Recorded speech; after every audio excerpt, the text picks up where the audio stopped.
So, hello everyone, myself Nishant Kumar Karn and I am a second year undergrad student from National Institute of Technology, Agartala. This is the ninth lecture of the topic that we are dealing with, that is electrostatics. So, let's get started. तो जैसा कि आप लोगों ने सुना, ये हमारा ninth lecture होने वाला है और आज के लेक्चर का जो टॉपिक है that is going to be Gauss's theorem. तो चलिए शुरू करते हैं।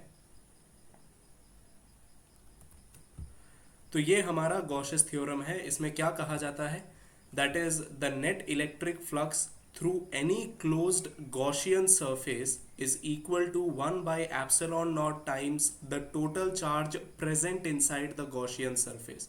इसका मतलब ये है कि कोई भी अगर गॉसियन सरफेस दिया हुआ है, उसके थ्रू जो नेट इलेक्ट्रिक फ्लक्स होगा that will be equal to Q total, that is total charge present inside the Gaussian surface divided by epsilon naught. अब Gaussian surface क्या होता है, note it properly. Gaussian surface का मतलब होता है any closed three dimensional surface. Closed surface और three dimensional surface हुआ मतलब वो Gaussian surface है। ठीक है। अब मोस्ट ऑफ द केसेस में हमें फॉर कन्वीनियंस एक सिमेट्रिकल गॉसियन सरफेस दिया हुआ रहेगा जिससे हमें क्वेश्चंस करने में आसानी हो। तो चलिए शुरू करते हैं। ये हमारा डेरिवेशन है। ठीक है।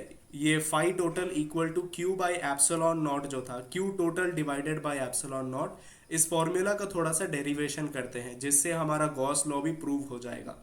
Suppose we have a hollow sphere which contains a charge Q at its centre. Find the net electric flux through the surface of the sphere. हमें ये स्फीयर दिया हुआ है जिसका जो रेडियस है वो कैपिटल आर है और इसके अंदर जो टोटल चार्ज है वो क्यू है। ठीक है। ये हॉलो स्फीयर दिया हुआ है।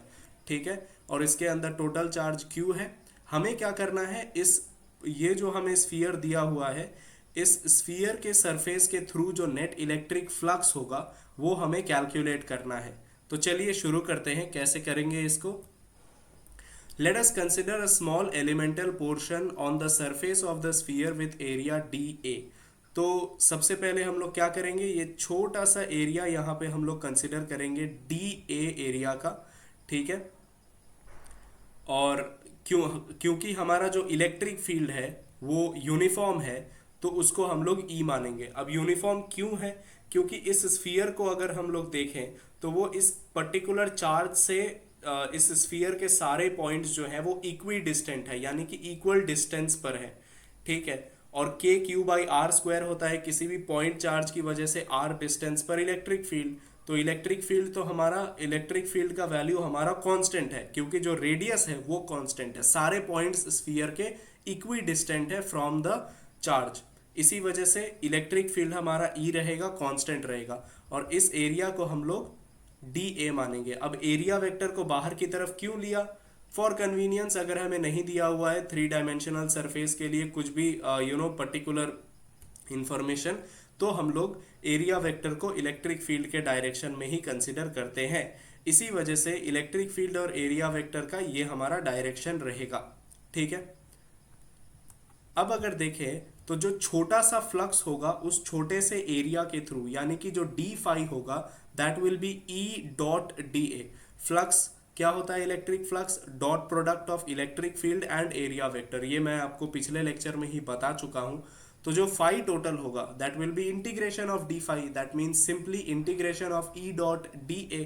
ठीक है। अब इलेक्ट्रिक फील्ड और एरिया वेक्टर के बीच में एंगल 0 डिग्री का था, इसी वजह से ई डी ए कॉस 0 हो गया।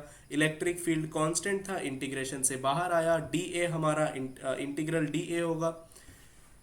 तो इलेक्ट्रिक फील्ड जो है that is K Q by R square, that means 1/4 epsilon naught into Q divided by R square. और जो टोटल एरिया स्फीयर का है that is 4 square, curved surface area.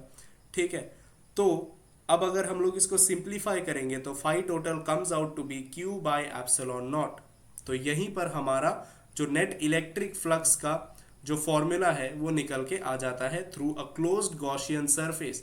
यहां पर हमारा गॉस लॉ प्रूव हो जाता है। ठीक है। अगर आपको कहीं पर भी कोई भी डाउट आई है तो आप इसको पीछे करके देख सकते हैं जिससे आप बेटर तरीके से समझ सके। ठीक है, आगे बढ़ते हैं। ये हमारा क्वेश्चन दिया हुआ है। अब हमें क्या करना है, ये हमारा एक सिमेट्रिकल क्यूब दिया हुआ है, हमें क्या करना है, इस क्यूब के थ्रू जो इलेक्ट्रिक फ्लक्स है वो निकालना है।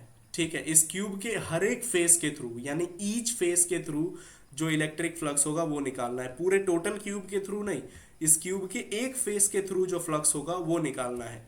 तो वो कैसे करेंगे, हमें पता है कि जो टोटल क्यूब है उसके through electric flux Q by epsilon not होने वाला है using Gauss law, total charge divided by epsilon not. अब क्यूब जो है वो क्योंकि सिमेट्रिकल है, इसी वजह से हर एक फेस के थ्रू जो फ्लक्स होगा that will B 1/6 times the total flux. ऐसा क्यों है, क्यूब जो है वो सिमेट्रिकल है, ठीक है, उसके 6 फेसेस होते हैं। अगर टोटल क्यूब के लिए electric flux Q by epsilon not है तो हर एक फेस के थ्रू जो इलेक्ट्रिक फ्लक्स होगा वो 6 भागों में बट जाएगा, 6 भागों में इक्वली बटेगा। इसी वजह से जो हमारा रिक्वायर्ड फ्लक्स है that is going to be Q/6 times epsilon naught. ठीक है, हर एक फेस के थ्रू जो इलेक्ट्रिक फ्लक्स होगा that will be Q/6 times of epsilon naught. ठीक है, आगे बढ़ते हैं। हमें यहाँ पे क्या दिया हुआ है, एक सिलेंडर दिया हुआ है। इस सिलेंडर के अंदर 2 चार्जेस हैं Q1 और Q2 और एक चार्ज बाहर है Q3। ठीक है, अब इस सिलेंडर के लिए जो टोटल फ्लक्स होगा वो कितना होगा, Q1 plus Q2 upon epsilon naught. ठीक है, और ऐसा नहीं है कि ये फ्लक्स सिर्फ और सिर्फ Q1 और Q2 के वजह से है, Q3 के वजह से भी है। ठीक है, सारे चार्जेस की वजह से जो सिलेंडर के थ्रू फ्लक्स होगा that will B total charge inside the cylinder divided by epsilon not. Gauss law इतना ही सिंपल है। ठीक है, बस आपको क्या करना है, ज्यादा से ज्यादा क्वेश्चंस प्रैक्टिस करने हैं जिससे इस टॉपिक के ऊपर आपका ग्रिप जो है वो ज्यादा बेटर बनेगा। ठीक है, अब इस लेक्चर पे तो नहीं, लेकिन अगले लेक्चर में आपको एडवांस का एक ऐसा क्वेश्चन करवाऊंगा मैं जिससे आपका जो कॉन्सेप्ट है गॉस लॉ का वो थोड़ा ज्यादा बेटर बिल्ड होगा।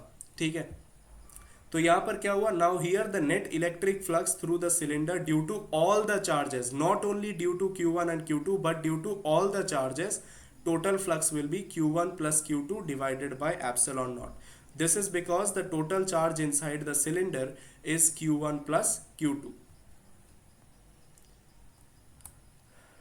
The net electric flux through a Gaussian surface is independent of the shape of the 3D surface. जैसा कि आप लोगों ने देखा कि ये जो क्यूब था इसके लिए भी total flux Q by epsilon not था, और ये जो स्फीयर था इस स्फीयर के लिए भी total flux Q by epsilon not था।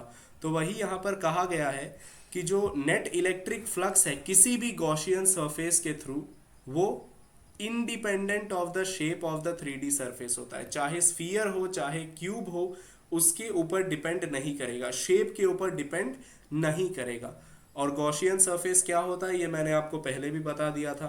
ठीक है, कोई भी क्लोज्ड 3 डायमेंशनल सरफेस होगा उसको गॉसियन सरफेस कहा जाता है।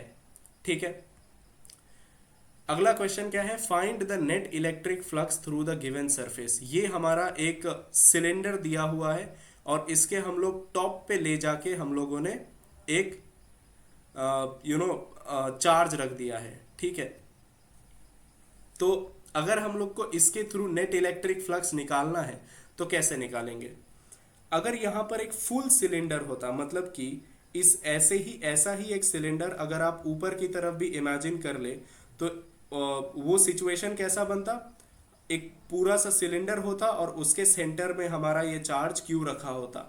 ठीक है, तो वही यहाँ पर बोला गया है कि अगर एक फुल सिलेंडर हो तो उसके through net electric flux Q by epsilon not होता, लेकिन यहाँ पर एक सेमी सिलेंडर रखा हुआ था, इसी वजह से जो इस सेमी सिलेंडर के थ्रू जो नेट इलेक्ट्रिक फ्लक्स आएगा that will B Q/2 times of epsilon naught. ठीक है, समझ में आया, एक बार फिर आपको इमेजिन करवा देता हूं ये सिचुएशन। यहाँ पर क्या है, एक सिलेंडर दिया हुआ है, एक सेमी सिलेंडर है, इसके टॉप पे हमारा एक चार्ज Q रखा हुआ है। ठीक है, टॉप सरफेस के सेंटर पे चार्ज Q रखा हुआ है, और अगर हम लोग इमेजिन करें कि ऐसा ही एक सिलेंडर ऊपर की तरफ भी आ जाए तो क्या ये चार्ज Q उस पूरे सिलेंडर के, ये ऊपर वाला सिलेंडर और नीचे वाला सिलेंडर, ये पूरा मिलाकर भी एक सिलेंडर आता, तो उस पूरे सिलेंडर के सेंटर पे हमारा ये चार्ज Q आता, उस पूरे सिलेंडर के through Q by epsilon not आया। इसी वजह से जो हाफ सिलेंडर है, सेमी सिलेंडर है, उसके थ्रू जो इलेक्ट्रिक फ्लक्स आएगा that will be Q by 2 times of epsilon naught. समझ में आया? नहीं समझ में आया तो एक बार पीछे करके देख लीजिएगा, आपको समझ में आ जाएगा। अब चलते हैं अगले क्वेश्चन की तरफ। हमें क्या बोला जा रहा है? Find the net electric flux through the curved surface of the cylinder. ठीक है, ये ऊपर टॉप वाला सरफेस और बॉटम वाला सरफेस छोड़ के curved surface of the hollow cylinder के थ्रू जो भी फ्लक्स होगा वो फ्लक्स हमें निकालना है। ठीक है, कर्व्ड सरफेस के थ्रू सिर्फ और सिर्फ, ऊपर वाला और नीचे वाला सरफेस हमें कंसिडर नहीं करना है। तो कैसे करेंगे? अगर देखें तो यहाँ पर इस चीज़ को थोड़ा ऐसे इमेजिन कर सकते हैं, ये चार्ज क्यू रखा हुआ है, सेंटर से हम लोग इस पार्ट को ज्वाइन कर देंगे, सेंटर से हम लोग इस वाले पॉइंट को ज्वाइन कर देंगे। ये वाला एंगल हमारा थीटा हो जाएगा। अब अगर यहाँ पे टेन थीटा देखें तो वो capital R by small R होता, capital R by capital R होगा। तो जो टेन थीटा है वो हमारा 1 के बराबर आएगा, यानी कि थीटा का वैल्यू, यानी कि ये वाला जो एंगल है वो 45 डिग्री आएगा। अब डिस्क जो होता है ना, अगर ऐसा सिचुएशन हमारा बनता है कि यहाँ पर एक डिस्क है और इससे कुछ एक डिस्टेंस दूर हमारा चार्ज क्यू रखा हुआ है, तो जो डिस्क के थ्रू नेट इलेक्ट्रिक फ्लक्स होता है उसके लिए हमारा ये फॉर्मूला आता है, phi equal to Q by 2 epsilon naught into 1 minus cos theta. अब अगर इस फॉर्मूला में हम लोग रखेंगे तो जो flux through the top and the bottom surface होगा, हर एक सरफेस के थ्रू, ये टॉप वाला सरफेस और हमारा बॉटम वाला जो सरफेस है इस सिलेंडर का, इन दोनों सरफेसेस के थ्रू जो फ्लक्स आएगा that will be phi equal to Q by 2 times epsilon naught into 1 minus cos 45 degree, और वो होता है 1 बाई रूट 2। ठीक है, तो ये टॉप सरफेस और बॉटम सरफेस के लिए जो हमारा फ्लक्स है वो आ जाएगा। अब रिक्वायर्ड फ्लक्स हमें क्या निकालना है? Curved surface of the cylinder के थ्रू निकालना है ना। तो अगर हमें कर्व्ड सरफेस के थ्रू फ्लक्स निकालना है तो क्या करेंगे? सिंपली टोटल सिलेंडर के थ्रू जो फ्लक्स है उससे हम लोग टॉप सरफेस का फ्लक्स और बॉटम सरफेस का फ्लक्स दोनों को सब्ट्रैक्ट कर देंगे। तो सिंपली इस चीज को हम लोग 2 से मल्टीप्लाई कर देंगे और Q बाय एप्सिलॉन नॉट से हम लोग सब्ट्रैक्ट कर देंगे। तो जो हमारा रिक्वायर्ड फ्लक्स आएगा that will be Q by root 2 times of epsilon naught. समझ में आया? Very good. तो आज का लेक्चर यहीं तक रहेगा। हमारे अगले लेक्चर के लिए जो टॉपिक्स होने वाले हैं that will be electric field due to a linear charge density और साथ में जेई एडवांस्ड का एक सवाल। ठीक है, तो आज का लेक्चर यहीं तक। Thank you future rock stars. I hope आपको ये वीडियो समझ में आया होगा, इंटरेस्टिंग लगा होगा। Thank you very much. Bye bye, take care and जय हिंद।